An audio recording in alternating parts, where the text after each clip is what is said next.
यार आइडिया तो सोच लिया, बट इसको एग्जीक्यूट करने में तो पैसा लगेगा, लाखों रुपए चाहिए होंगे मेरे को एकदम परफेक्ट प्रोडक्ट बनाने का, एकदम सेक्सी सा, कोई अंदर फॉल्ट वॉल्ट नहीं होना चाहिए, सारे फीचर्स होने चाहिए अंदर, एकदम एवन प्रोडक्ट बनाने का मेरे को।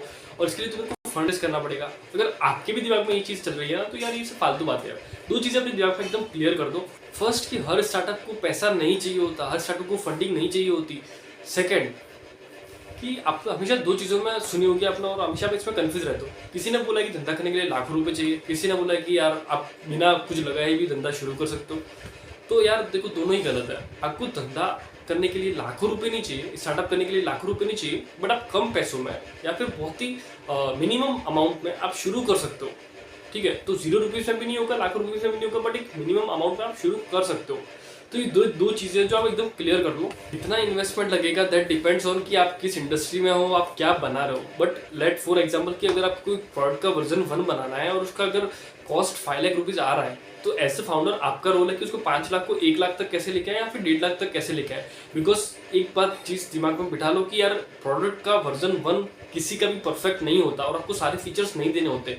तो आपको मैक्सिमम कॉस्ट कटिंग करना है अनटिल एंड अनलेस अगर आप उस इंडस्ट्री में डीप में काफ़ी सालों से काम कर रहे हो, आपको उसका नॉलेज अच्छा खासा है एंड फिर आप उसमें शुरू कर रहे हो, तो आप एक हैवी इन्वेस्टमेंट कर सकते हो। अदरवाइज आपको कोशिश करना है कि आप मिनिमम इन्वेस्टमेंट में आप शुरू कर सको। तो और एक प्रॉब्लम पे ही फोकस करना है। ठीक है, आपके एक प्रोडक्ट पे आपको एडवांस फीचर पे तो अभी इनिशियली फोकस ही नहीं करना है। आपने जो प्रॉब्लम आइडेंटिफाई किया उसी के राउंड आपका प्रोडक्ट बनने वाला है, और वो कभी भी परफेक्ट नहीं होता किसी का भी प्रोडक्ट का वर्जन 1। सेकंड चीज़ है कि रिस्क कितना आप ले सकते हो, कितना आप इन्वेस्ट करोगे, दैट अगेन डिपेंड्स ऑन आपका कितना रिस्क लेने की कैपेसिटी है आपकी। ठीक है, बट इनिशियली ट्राई करो कि एकदम कम इन्वेस्टमेंट में आप शुरू कर सको। जैसे कि फॉर एग्जांपल अगर आपको एक एक्टिवा बनानी है और उसकी टायर 1500 रुपये का नया आ रहा है, तो एज अ फाउंडर आपका काम है कि नया डालने के बजाय आप वही चीज़ भंगार में से लेके आओगे तो 250 रुपये में आपको मिल जाएगा। तो यहाँ पे आपकी कॉस्ट कटिंग होगी। तो ऐसे ही आपको कॉस्ट कटिंग करनी है, और एज अ फाउंडर आप हमेशा जुगाड़ू तो होने ही चाहिए।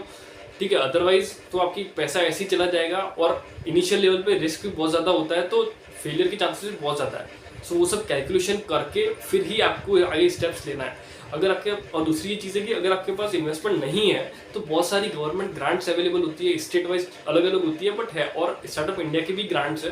हालांकि ग्रांट्स मिलने में बहुत ज़्यादा टाइम लगता है एंड थोड़ी स्लो प्रोसेस है, बट ये एक फाइनेंस का ऑप्शन अवेलेबल है। And third and most important चीज़ की जो आपके पर्सनल एक्सपेंसेस है ना, वो आपको हमेशा अलग रखने हैं, और एक फिक्स अमाउंट आपके रिस्क कैपेसिटी के बेस्ड पर कि मैं इतना इन्वेस्ट कर सकता हूँ, वो आपको अमाउंट निकाल के एकदम साइड में ही कर देना है। अदरवाइज क्या होगा कि आपका पर्सनल एक्सपेंसेस और जो कंपनी के एक्सपेंसेस है दोनों मिक्सअप हो जाएंगे एंड देन फिर बहुत ज़्यादा लोचा लफड़ा होगा। तो हमेशा आपको ये ध्यान रखना है कि मेरा मंथली कॉस्ट इतना है, मेरा खुद का खर्चा आने जाने का, पेट्रोल का, एक्सेट्रा एक्सेट्रा, ये सब अलग है, तो उसको साइड में रख दो। प्लस जो आपको डालना है कंपनी में कि इतना मेरे को डालने वाला हूँ मैं मेरे स्टार्टअप में प्रोडक्ट बिल्डअप करने के लिए या फिर मार्केटिंग के लिए या फिर जो भी आपकी कॉस्ट है उसके लिए, तो वो अमाउंट निकाल के साइड में रख दो। प्लस इट इज़ गुड कि आप 2-3 पिवट ले सको, इतना पैसा आप निकाल के साइड में रख रहे हो। सी आई कैन अंडरस्टैंड कि इनिशियली एज ए स्टूडेंट आपके पास इतना पैसा नहीं होगा, बट जितना भी है तो आपको ये अकॉर्डिंग प्लानिंग करनी है। कि सेकंड एक पॉइंट रह गया ग्रांट वाले में कि काफ़ी सारे ना हैकेथॉन्स भी होते हैं, पिचथॉन्स भी होते हैं, तो वहाँ पे आप जाओ, पिच करो अपना आइडिया, अपने प्रोडक्ट को प्रेजेंट करो। अगर आप कंपटीशन जीत गए तो आपको अमाउंट मिल जाएगा, अगर आप नहीं जीत पाए तो आपको सीखने को नेटवर्क बन जाएगा आपका। तो ये चीज़ आपको हमेशा करती रहनी है। और इसी सीरीज को हम कंटिन्यू करेंगे। मैं आपको स्टेप बाय स्टेप सब बताऊंगा कि आइडिया कैसे सोचते हैं, मार्केट रिसर्च कैसे करनी है, पिच डेक कैसे बनाते हैं, एग्जीक्यूट कैसे करेंगे, फर्स्ट स्टेप क्या होगा एग्जीक्यूट का, को फाउंडर कैसे ढूंढते हैं, सब कुछ हम इसमें बात करेंगे। आपके क्वेश्चन आप नीचे कमेंट सेक्शन में पूछ सकते हो।